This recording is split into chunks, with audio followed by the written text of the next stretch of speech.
Tenemos a Matías Araujo acá, que ya fue presentado. Mati, ¿cómo estás?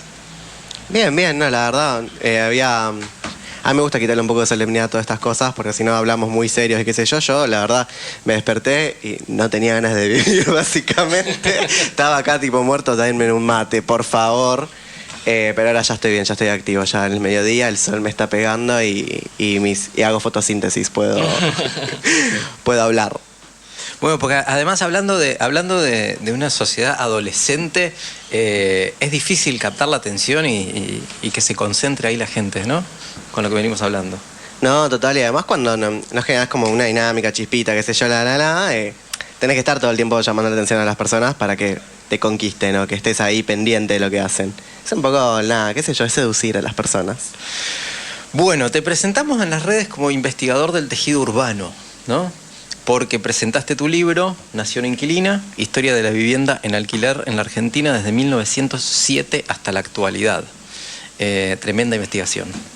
No, sí, la verdad, yo les voy a ser sincero, acá les voy a contar un poco cómo surgió este libro. La verdad, yo lo conozco a Fernando Álvarez de Celis, que fue en el que confió, y Pablo Roviralta, que confió en que yo haga este libro. Y nada, yo, como ustedes sabrán, estoy en la coalición cívica, soy de este partido político, y estábamos haciendo campaña en La Matanza, en medio de este quilombo, mayo, junio del año pasado. Me llama y me dice, che, la verdad venís haciendo cosas copadas con tema de la geografía de inquilina, la percepción de los datos, qué sé yo, ¿por qué no te escribís unos capítulos y vamos viendo cómo va evolucionando esto? Yo tipo, bueno, dale. ¿Qué me pasaba a mí? Eran los últimos 6 meses de mi contrato en el medio de la discusión de la ley de alquileres y me tocaba renovar el 1 de enero. O sea, en el medio de un cambio de gobierno, un cambio de la ley, bueno, no ley en ese momento, y en el cual el mercado está totalmente impresionado y era un Mati, yo el otro día lo hablaba, era un Mati que si ustedes lo van leyendo acá, era un Mati ansioso y preocupado por qué iba a pasar, que se hacía en verdad unas preguntas, porque uno cuando hace historia social, o sea, dentro de la historia vos tenés diferentes tipos de historia, y la historia social tiene algo muy particular como campo, que es una historia que depende de las preguntas o la observación que tenga el que la está haciendo. Entonces, cuando uno lee historia, uno tiene que preguntarse qué preguntas se hizo el que estaba escribiéndolo. Y hoy en día lo leo de vuelta porque pasó un año desde que lo terminé. Yo lo terminé justamente el 19 de diciembre del año pasado, este libro. Yo cuando lo leo de vuelta digo, claro, el diálogo que yo tengo con un año después de haber podido conseguir un alquiler, qué sé yo, estar viviendo acá, sufrir las cosas que sufrimos los inquilinos, digo, che, el Mati de ahora es un poco más maduro del Mati de ese entonces, pero el Mati de ahora se preocupa por las preguntas que tenía el Mati de ese entonces y trata de pensar las soluciones a esas preguntas que tenía. Entonces, muchas veces la geografía y la historia son simplemente una herramienta para poder hacer un diagnóstico y poder entender por qué estamos donde estamos, pero en verdad lo que nos tiene que servir, o sea, la historia jamás nos condena, sino que en definitiva nos hace la pregunta que hace que transformemos la realidad y nos haga más libres. En ese principio yo creo que el instrumento de la historia y la geografía, y en este caso en este libro, lo que trata de hacer es reconstruir esa pregunta para entender, che, ¿hacia dónde podemos ir en materia de vivienda? Para que las preguntas que yo tenía en ese momento sean un poco más fáciles y menos tormentosas que hoy en día. Así que... Matías, ya estaba hojeando por arriba el libro. El problema del acceso a la vivienda en Argentina se ha agravado muchísimo en los últimos tiempos, vos lo sabrás mejor, pero es un problema histórico, ya desde el siglo XIX, que empezaban a venir los inmigrantes con fuerza a principios del siglo XX. Argentina es un país gigante, un 7º, 8º más grande del mundo, que no tiene tanta población para cubrir todo ese territorio. Sin embargo, llegaban los inmigrantes, tenían trabajo, podían comer, pero terminaban hacinados en inquilinatos, en conventillos, en la ciudad de Buenos Aires o en los grandes centros urbanos. ¿Qué es lo que pasó en Argentina para que un país tan grande, con tanta tierra, la gente no tenga en su mayoría posibilidad de acceder a una vivienda digna? Gran pregunta, porque el alquiler, a mí me gusta mucho sintetizarlo en esta idea como es el que capta o el que mejor capta las transformaciones sociales de un país, o todo lo que pasa en el sujeto social. De hecho, tuvimos un boom alquileres cuando la sociedad empezó nuevamente a transformarse en materia de divorcios, por ejemplo, en los años 2000, entre otras cuestiones. Pero Argentina siempre fue un lugar transitorio incómodo. De hecho, ahora me gustaría leerles un pedacito del libro, que me tomé licencia de hacer un poco de poesía o narrativa en ese caso. Pero el acceso a la vivienda siempre fue una partida de truco y una partida de ajedrez. Nunca se la tomó en serio. Porque vos venías a la Argentina como buscando unas oportunidades, y esas oportunidades eran un poco engañosas en algún punto. O no había las suficientes, se sobrevendió. Y cuando venía la gente acá y se encontraba con que, bueno, tengo que vivir en tal lado, no había las viviendas para poder hacerlo, entre otras cuestiones, fue pasando que el conventillo o el alquiler fue tomando un carácter negativo. Era como, no hay alquileres, o el alquiler que existe es este que vivimos entre 6, 7, 8 personas, y por lo tanto no se disoció el alquiler con el conventillo, que eran cosas iguales, se igualó, y cuando se igualaban estas lógicas, lo que pasaba era que el alquilar era una cosa de que estás en la lona, de que, che, no te queda otra, vas a ser pobre por vida, lo que sea, y había una necesidad de la casa propia porque era lo único que te generaba estabilidad. Y en esa estabilidad también se jugó un montón. ¿Por qué? Porque las casas que le daban a la gente, y que en definitiva empezó a pasar, no solo los hijos de los inmigrantes, sino más bien los que después vinieron del interior a la ciudad de Buenos Aires en busca de oportunidades, era que, cuando uno se fija el dato, no es que en el municipio de Moreno había 1900 y pico, principio de siglo, había 2.350 hogares inquilinos. No es que esos hogares cambiaron, sino que lo que empezó a ver es que había más gente viviendo en el municipio de Moreno. Y les ofrecían las casas con loteos baratos o lo que sea, diciéndoles que en algún momento iban a llegar los servicios o todas las cosas que pasaban. ¿Y hace cuántos años en Moreno no tenemos servicios básicos en mucha parte de la población? Hubo una gran mentira, que el acceso a la propiedad en algún momento con el desarrollo del país iban a traerte calidad de vida, y por lo tanto bancátela con esta casa que te la estoy tirando por la cabeza, y después terminó en la sentencia de la pobreza crónica argentina de una manera suburbanizada. Entonces salimos del conventillo para ir a un suburbio en el cual se vive de una manera deplorable, sin servicios, y como les gusta decir, no sé, qué sé yo, aprovechamos que tiramos un musical de gorilas hace poco, pero los que cagan en un tacho. Porque fue así, la historia de Argentina fue condenar a las poblaciones a través de mentiras, en los cuales la política pública nunca hizo un análisis real y serio respecto a cómo acceder a una vivienda propia. Hay vos sabés que es verdad, alguna vez hace un rato hablábamos de Alfonsín, vos sabés que en el gobierno se construyen increíblemente 2 millones de viviendas, y se crea el ProAgua en ese entonces, junto con el programa de alfabetización y demás. Se interrumpe al mismo tiempo que se había creado lo que se llamó Megatel. Había líneas analógicas, ya que hoy hablaste de eso, de teléfono en la Argentina. El que pedía un teléfono en algún lugar del país lo esperaba 10, 12, 15 años. Sí, era terrible. Era increíble. Yo nací en Almagro y en mi casa venían vecinos de toda la cuadra a pedir el teléfono a mi mamá o a mi papá. En mi casa no había teléfono. Para emergencias. Porque había un número de teléfono. Y viene un cambio de ciclo, en ese entonces tan brutal como el actual, pero siempre hay uno más brutal que el anterior, porque se va perfeccionando, digamos, o simplemente va cambiando, ¿no?, la circunstancia. Y se vende a los franceses obras sanitarias de la nación. Y se vende agua y energía. Y se vende Entel, que había tirado bajo tierra 2 millones de líneas telefónicas que faltaba simplemente ponerle el teléfono a la gente en la casa, y María Julia Sogaray las vende a Telecom y a Telefónica. Todo eso, una construcción del pueblo argentino, más o menos ahora que te quieren hablar de un plan nuclear y acaban de regalar el Karen, que era el reactor un año adelantado a Estados Unidos, un reactor moderno para ciudades hasta 400.000 personas. Te dicen que van a construir uno en Atucha. Sí. Está el 3 y 4 parado, de que lo empezáramos con los chinos. No sé.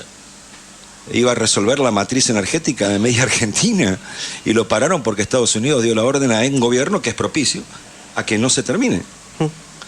Y ahora dicen que van a construir una.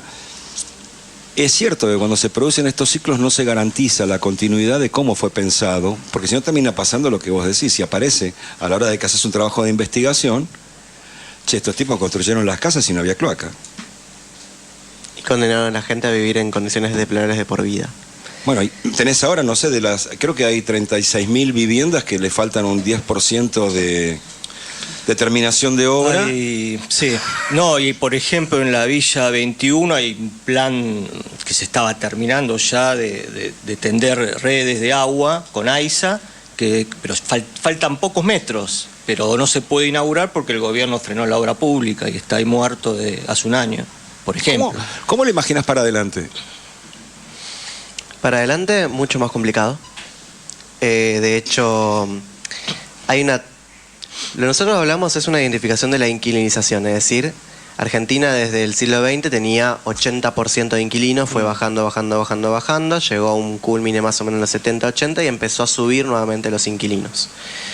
Y ahí lo que nos ocurre es, ¿qué pasa? Vos tenés, la cuestión de la vivienda tiene que ver con una estabilidad laboral y una estabilidad habitacional que condice a una estabilidad personal.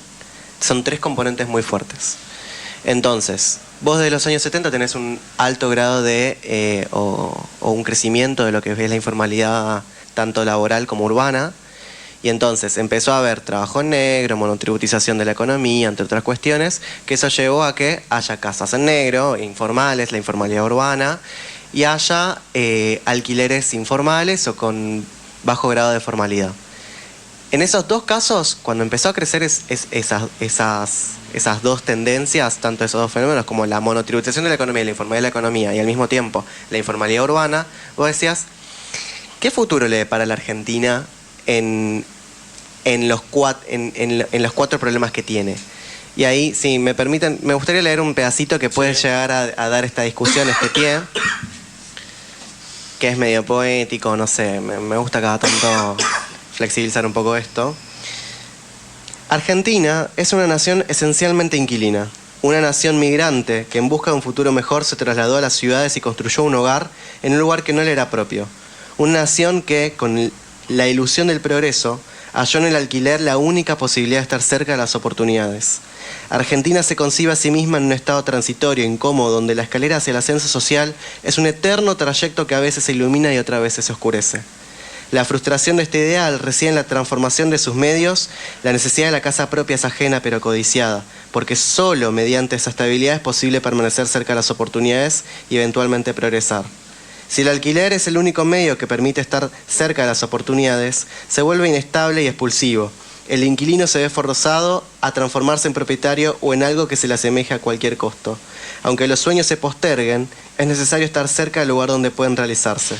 En estos 100 años de historia, los inquilinos se han transformado en habitantes de alguna villa, en dueños de casitas construidas con mucho esfuerzo en los suburbios, en huéspedes de algún hotel disfrazado del centro o nuevos propietarios. El alquiler no es más que un símbolo, un indicador si es posible o no progresar. Cuando en Argentina faltan alquileres, faltan oportunidades. Cuando se congelan, se limitan. Cuando se devalúan, se precarizan. No se trata de la cantidad, sino de lo que significa. Alquilar puede significar mayor autonomía o puede significar estar en la lona. Alquilar es una acción y una elección sobre cómo y dónde vivir de acuerdo al momento de vida que atravesamos. Por lo tanto, ser inquilino es un dilema y un constante ejercicio de reflexión sobre nuestra libertad. Una libertad vista desde una perspectiva netamente humana, desde la construcción de un hogar y una identidad, desde lo más profundo de la cotidianidad. Los inquilinos argentinos compartimos un mismo idioma y un mismo rezo a fin de mes, a fin de año y a fin de contrato. El alquiler no es más que una pequeña isla de seguridad en el medio de un mar de incertidumbre. Cuando hay inflación, el mar se agranda y se vuelve más turbulento, mientras que nuestra isla parece más pequeña y lejana. Si deseamos trasladarnos a otra isla, no es lo mismo cruzar el mar en un bote de calidad que en uno muy precario. Si hay piratas que nos acechan o un guardacostas velando por nuestra seguridad. Los 4 problemas de la Argentina actual pueden resumirse en 4 IN: inflación, informalidad, incertidumbre e inseguridad. La inquilinización no es un problema en sí, sino un mero proceso. Lo que en el fondo está en juego es la institución del alquiler, que convierte este proceso en un problema en lugar de una oportunidad para que las personas progresen. Y con eso creo que más o menos trataba de responder. Los 4 IN de la Argentina, yo siempre en un momento del año pasado trabajé mucho lo que es Villa 20 y todo lo que es la 21-24, 11-14, y una de las frases que me quedó una militante del barrio 20 decía: la villa es la cama caliente de los sueños que se postergan. Muy buena definición. Y ahí es donde queremos rescatar, porque las personas que, con el crecimiento de las villas, el fenómeno de las villas fue en los años 70 en adelante, tuvo que ver con una Argentina que no daba oportunidades en el interior, que hubo todo un proceso de desindustrialización, de apuesta a la destrucción de las economías regionales, en un contexto económico y mundial bastante caótico, pero que esas personas vinieron con la ilusión de progresar a Buenos Aires y que no hallaron un alquiler, que no hallaron ni siquiera la oportunidad de poder establecerse acá, y lo único que les quedó fue la villa. Una villa que los condenó a la pobreza de por vida y que en definitiva la única esperanza que tenían era en el fondo que sus hijos salieran adelante. En esa Argentina de las oportunidades o los sueños que se postergan es donde el alquiler habita y que realmente discute la función de la vivienda. La vivienda es lo que te garantiza estar cerca de las oportunidades, es la que te garantiza tener un techo seguro, es lo que te garantiza poder caminar. Con trabajo podés vivir, pero sin vivienda no podés caminar. Y es algo que en definitiva te genera aire.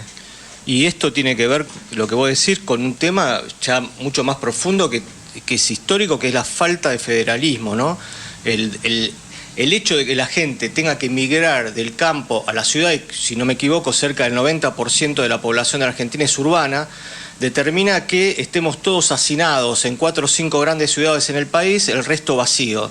Cuando si hubiera oportunidades en todos lados, se desarrollara la empresa, el comercio, etcétera, etcétera, haya trenes, haya mejor conectividad, etcétera, etcétera, esta migración interna quizás no hubiera sido tan abundante y se podría haber desarrollado mejor todo el país. Mira, Alexis de Tocqueville, el filósofo francés que escribió el libro famoso La democracia en América, que viajó varias veces a Estados Unidos y está embelecido con la sociedad norteamericana, etcétera, decía que llegaban los inmigrantes a Estados Unidos y se encontraban con un país enorme y vacío, que necesitaba ser poblado y ocupaba las tierras.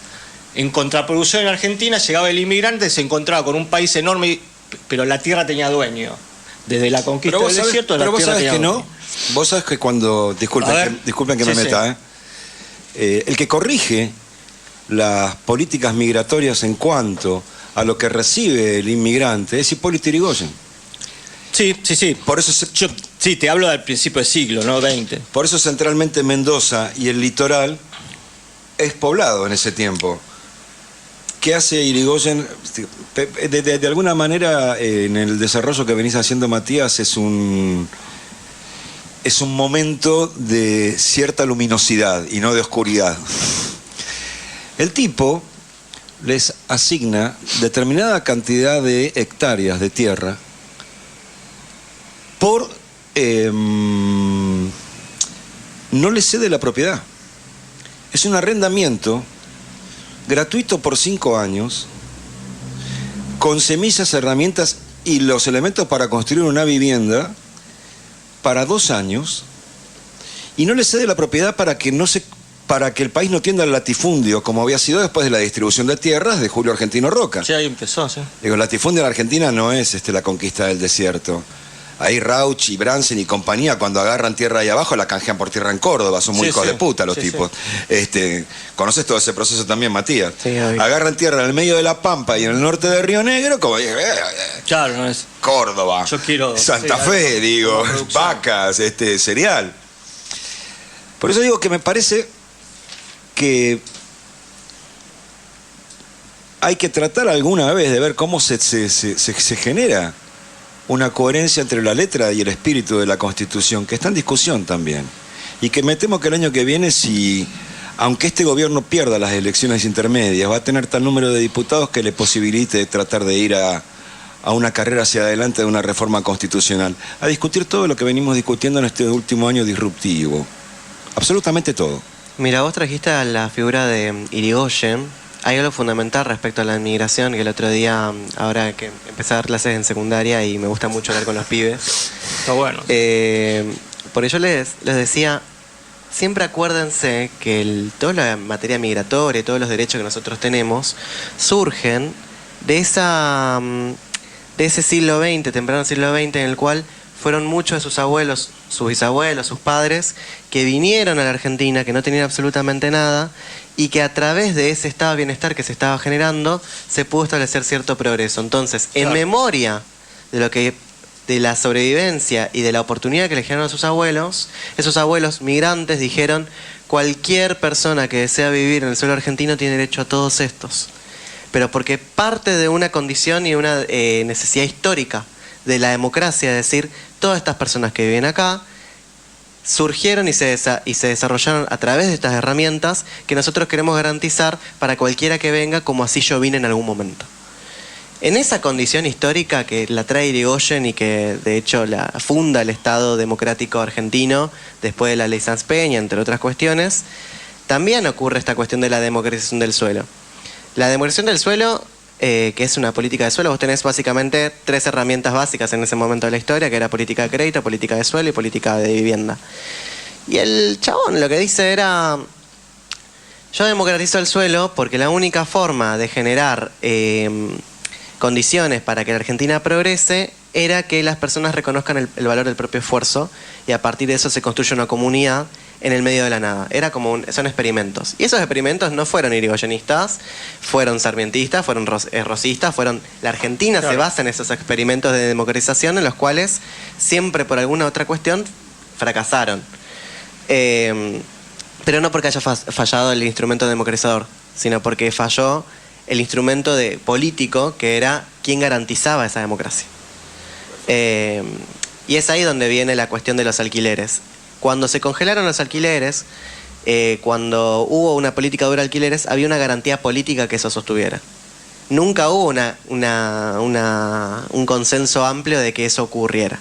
Entonces, ahí es donde hay que separar la política regulatoria de la política social. Ahora, tocaste un dato histórico que es casi raro. El congelamiento de alquileres en Argentina lo produce el primer gobierno de Perón, si mal no lo tengo en mi cabeza. Creo que sí, ¿no? Y dura... Irigoyen. Mira. Bueno, en tiempos de Irigoyen sí, claro, porque fue la huelga de las escobas y todo ese quilombo en Barracas, sí, y en la zona sur de la ciudad, fue posguerra. Cuando salieron con las camas a la calle, hartos de pagar las barbaridades que les pedían los dueños de los inquilinatos o conventillos. Pero viene un congelamiento en el 50 o en el 48 de alquileres que dura hasta el 72. Sí. No se animó Frondizi, no se animó Guido, no se animó La Libertadora, no se animó Onganía, no se animó Lanusse. Recién ahí se cae la ley de alquileres, antes de que vuelva la democracia en el 73. Que generó también una ola de desalojos enormes, porque todos los que durante 17 años se comieron no sé qué porcentaje de inflación de la Argentina y terminaba la gente pagando el alquiler de un año el 1 de enero con el equivalente a 5 cafés, echaron a los inquilinos que habían tenido que soportar en esa anomia, porque en definitiva toda idea de que vos frenes permanentemente sin corregir las deformaciones, los precios de la economía, generan una suerte de pérdida de derechos en algún lugar. Ahora, en Europa, que este problema también se da, se dieron algunos fenómenos en los últimos años. Berlín comprando 200.000 propiedades.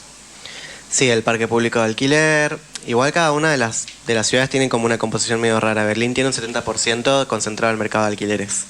Nosotros tenemos una competencia monopolística, o sea, no es que tenemos concentración, sino más bien mucho poder por parte del propietario. Claro. Que es muy distinto. Claro. O sea, no es que acá tenés grandes dueños de alquileres, sino más bien muchos que se ponen de acuerdo. Cartelización. Monopolización o competencia monopolística en términos económicos. No me animaría a decir cartelización porque estaría medio mal técnicamente, okay, pero si así se entiende, podría llegar a ser una forma de definirlo. Y también tiene que ver con una cuestión. Trajiste a Perón, que fue el que puso la Cámara de Alquileres, que tuvo toda una persecución respecto a los abusos de los propietarios, que había una Cámara que te tomaba cualquier tipo de denuncia y que después iba y expropiaba alguna propiedad si se pasaba de rosca. Pero el único que podía garantizar que eso ocurriera era Perón. De hecho, lo demás no tocaron, los que se congelaron, pero sí dijeron, los contratos que se firmen a partir de ahora son a partir del libre mercado. O sea, no tocan los anteriores, pero te toco lo nuevo. Y recién en el 76 se establece la tablita de actualización, que era, en 3 años se tenían que normalizar los alquileres. Era la palabra mágica, la normalización. Y en esa normalización, ¿qué ocurría? El que había alquilado antes de 1955 le reventaba el aumento porque se multiplicaba por 1234, que fue el número máximo, que era bastante heavy, en un índice, y produjo una oleada de desalojos, como bien contabas vos, creo, que llevó a que, en definitiva, la dictadura también se plantee, ¿qué hago con esta gente? Ahí vuelvo nuevamente a la cuestión de fondo. Cuando nosotros hablamos de la Constitución y hablamos de los acuerdos que nosotros tenemos en materia de vivienda, el 14 bis establece que la vivienda parte del derecho al trabajo, es decir, es parte del sistema de seguridad social. Por lo tanto, vos tenés una división muy grande en el cual vos, en materia de alquileres, vos tenés una política regulatoria en el cual el Estado siempre intervino en el mercado para generar una política social. Nunca pensó al sujeto social inquilino. Ningún gobierno, desde Irigoyen hasta la actualidad, pensó al sujeto social inquilino, sino más bien generaba política social a través de la intervención del mercado. Hoy en día, básicamente, el mundo te está diciendo, vos intervenís el mercado y se pudre todo, porque transformás al inquilino, se disparan las desigualdades y generás algo que es irrevertible. Entonces, yo lo que invito a pensar también, que es una de las cosas que deja pendiente este libro, es: vos tenés una seguridad social garantizada por el 14 bis. Ahora, vos tenés que hacer una cobertura social, de repensar el sujeto social en el cual vos le das vivienda, al cual vos tenés que pensar cómo generar la estabilidad habitacional. Y en esa estabilidad habitacional, vos tenés ahí dos cuestiones. Bueno, intervenir el mercado ha fallado, lo que tenés que generar es incentivos y generar una política adecuada para la persona que hoy le falta vivienda y entender quién es. Hoy en Argentina no se entiende quién necesita casa. Y como no se entiende quién necesita casa, uno no puede distinguir cuáles son las necesidades y cuáles son las políticas adecuadas para pensar. No hay política de vivienda social para que los sectores populares puedan ser propietarios, digamos, ni la clase media puede acceder hoy en día a la propiedad porque los créditos son imposibles, porque no existen, etcétera. Y este es un problema bastante crónico. Seguramente hubo época donde era mucho más fácil. Estaba el banco hipotecario, ¿no? Sí, en realidad que la Argentina nunca quiso tomar un sistema, el sistema occidental, si se quiere, para acceder a vivienda, que era la forma de declarar determinado nivel de ingresos, y no importa ni la edad que tengas ni nada, un crédito sin plazo que pueda afectar un máximo de un 20-25% de ese ingreso como una cuota permanente. Y si en algún momento te morís, el heredero decide si lo continúa o si va al banco y retira el capital. Sí. La verdad que el instrumento es sabido. Lo que pasa que ahora le voy a pedir a Dayana que elija un tema en el medio para hacer 3 minutos de respiro. Pero para cerrar podríamos ir a un tema. ¿Qué pasa en un momento, chicos, histórico, en el que es la vivienda, en el que es la educación, en el que es la salud, en el que es la discapacidad, en el que es la pertenencia a minorías? ¿Qué pasa en un momento donde, de vuelta, la condición humana está siendo cagada a patadas en el piso? ¿Y qué pasa cuando eso lo llevas al sentido mismo de una nación? Si no somos las personas que somos, ¿no? Digo... ¿Te puedo leer un cachitín y con esto dejo de hablar porque hablé un montón hoy? No, pero estabas para eso, para presentar tu libro. Después le pedimos un tema a Dayana y después hacemos el cierre. Lee lo que quieras, claro. Ser inquilino debe verse como una oportunidad y no como un problema. La inquilinización es un proceso y no una amenaza. Sin embargo, la Argentina avanza hacia la desigualdad y la irresponsabilidad, disfrazada de discursos liberales que nos hacen menos libres y de discursos progresistas que nos empobrecen. Alquilar es un drama porque cada vez somos menos libres y más pobres. La discusión sobre el déficit habitacional debe dejar de ser una partida de truco y convertirse en una de ajedrez. Necesitamos pensar estrategias a largo plazo y dejar de mentir. A 40 años de la democracia, una de las tantas deudas pendientes es la cuestión de la vivienda. Debemos entender la democracia más allá de la regla de las mayorías, como un estilo de vida que recupere el sentido de la isonomía. No es la mejor decisión la que triunfa, sino la que la mayoría cree que es la mejor. La creatividad debe integrarse en la conversación y articulación política para que las políticas públicas cobren fuerza y le devuelvan el sentido democrático a la vivienda. Las políticas de pequeña escala, fugaces y elaboradas en algún escritorio en la más rotunda soledad, no generan nada más que un expediente archivado en los fracasos burocráticos del Estado. Esta historia, que recorre un siglo desde la primera ley de alquileres hasta la actualidad, debe servir no solo para entender qué pasó y cómo llegamos hasta aquí, sino también para comprender que ser inquilino es más que un aspecto de nuestra vida, forma parte de nuestra identidad como nación. Si como nación nunca salimos del conventillo, si seguimos peleándonos y alimentando los usos y abusos que allí se vivieron, no podremos avanzar hacia la Argentina de paz, prosperidad y autonomía que tanto anhelamos. Que la historia no nos condene, sino que nos motive a buscar aquello que nos hace libres. Muy bien.